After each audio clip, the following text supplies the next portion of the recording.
নমস্কার, আমরা ফিরে এলাম বিরতির পর।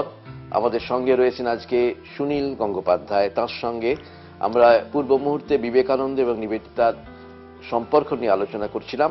এবার একটি অন্য প্রসঙ্গে যাচ্ছি। সুনীলদা, আপনি কবি হিসেবে খ্যাত, ঔপন্যাসিক হিসেবে খ্যাত, আপনি প্রেমিক হিসেবেও খ্যাত, তাই নাকি? হ্যাঁ। মেয়েরা তো পাত্তা দিল না তো আমাকে। একে যদি বলেন তোমার না, আপনার এই নারী, আমি নীরা সম্পর্কে জিজ্ঞেস করছি না, নারী আপনার জীবনে তার কি ভূমিকা, আপনাকে কতখানি অনুপ্রেরণা দিয়েছে, কতখানি জ্বালিয়েছে, কতখানি কষ্ট দিয়েছে, যদি একটু বলেন।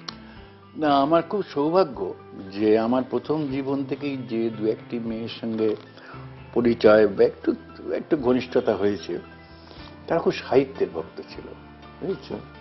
প্রথম যে মেয়েটির সঙ্গে একদম অল্প বয়সে চিঠিপত্র লেখালেখি হতো, সে তো অনর্গল রবীন্দ্রনাথের কবিতা মুখস্থ বলতো। আমার কাছে মনে হতো আরে আমি তো এত জানি না, আমি কবিতা পড়তে শুরু করি। আমার সঙ্গে বিদেশিকে একটা ফ্রেঞ্চ মেয়ের খুব ভাব হয়, সে কবিতা নিয়ে পাগল ছিল, সব সময় কবিতা। আমি অত কবিতা নিয়ে, তার সঙ্গে কিছুদিন আপনি ছিলেন না? ছিলেন, আমি একসঙ্গে থাকতাম আমরা। তা সে ফ্রেঞ্চ কবিতা নিয়ে আমার সঙ্গে অনেক কথা বলতো সবসময়। আমিও তাকে বাংলা কবিতা বা সংস্কৃত সাহিত্যটা আবার দেখতে একটু বলতাম। তো এই যে কবিতা নিয়ে আলোচনা, সাথীও তো তাই। আমার স্ত্রী, যে সৌভাগ্যবশত আমার স্ত্রী, তার সঙ্গে তো আমার পরিচয় লেখার চিঠিপত্রের মাধ্যমে। সে আমার লেখা পড়ে আমাকে চিঠি লিখতো, আমি উত্তর দিতাম, তারপরে এইভাবে যোগাযোগ হয়। এবং সাথী এখনো আমার খুব কড়া সমালোচক। আমার লেখা সহজে ভালো বলে না, প্রায় বেশিরভাগই বলেন না এর সুবিধা হয়, কিন্তু সেটা বোধহয় আপনার পক্ষে ভালো না। হ্যাঁ, ভালো তো বটেই। মানে খানিকটা আমাকে বাড়িতে বসে প্রশংসাকে শুনতে চায়, যদি একটু সমালোচনা শোনা যায় বা একটু প্রতিকূল কথা শোনা যায়, ভেতরে ভেতরে একটা তখন একটা আগুন জ্বলে, দেখতে হবে তো, তাহলে একটা হয়। আচ্ছা, কিন্তু শুধু তাই, মানে আপনি তো এখনো আপনার জীবনে মানে অনেক বান্ধবী আছে অন্তত, হ্যাঁ সে তো বটেই। সেটা বান্ধবী বা মধুর রস যাকে বলে, এগুলো তো ভালোই। এগুলো তো লেখার ব্যাপারে নিশ্চয়ই উৎসাহ, মানে প্রেরণা দেয় খানিকটা। কিন্তু আমাদের দাম্পত্য সম্পর্কটা টিকে গেল এতদিন, অনেকেই ভেবেও টিকবে না। কিন্তু সেটারই বা কি রহস্য? সেটা হচ্ছে, ধরো কত 40-42 বছর ধরে আমরা একসঙ্গে আছি।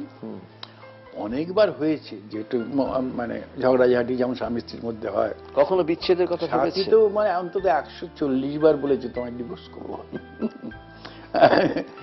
ডিভোর্স হয়নি, তার কারণ হচ্ছে কি, বড় কোনো ফাটল হয়নি, অপর ওপর হয়েছে।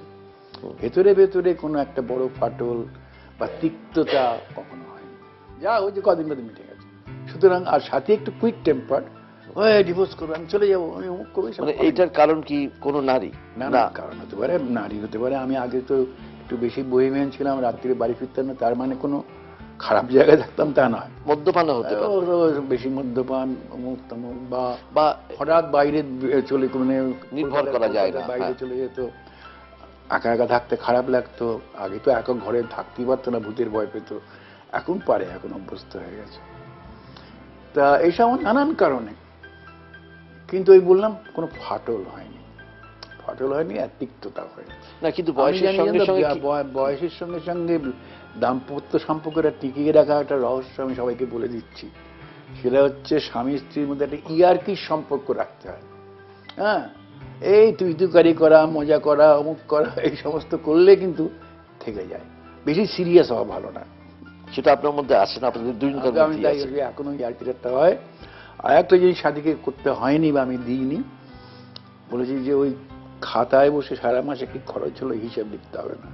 প্রথম প্রথম লিখতো, সে বেশ মজার হিসেব, খরচের হিসেব লিখছে, জমার হিসেব নেই। সে মানে ওই জমা খরচ একটা লোকে মেলায় তা নয়। তা আমি পরে বছর লিখতে পারবো, যাও যখন পয়সা থাকবে খরচ করবে, পয়সা থাকবে না বসে থাকবে। এই বেশি সংসারই যাতে না হয়, বউদের বেশি সংসারই করা উচিত না।